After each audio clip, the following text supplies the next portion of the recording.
मागच्या व्हिडिओवरती बरेच कॉमेंट्स आले होते आणि बऱ्याच जणांनी ह्या मशीनचं नाव, कंपनी आणि त्याची प्राईस विचारली होती. तर या काकांनी मला तर सांगितलं ही मशीन नाशिकमध्ये बनते.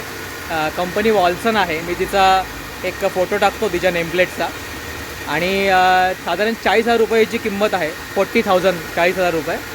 आणि आज आपण आणलेला आहे तो जांभळा तांदूळ, म्हणजे मणिपूरचा खास तुम्ही जर बघितलं तर हा असा त्याच्या साळी ज्या आहेत त्या अशा जांभळ्या रंगाच्या आहेत आणि त्यातून हा खाली येणारा तांदूळही हा जांभळा आहे. आणि हा जांभळा तांदूळ हा अँटीऑक्सिडंटचा एक खजाना आहे. तर तुम्हीही असे तांदूळ नक्की ट्राय करा. ही याची नेमप्लेट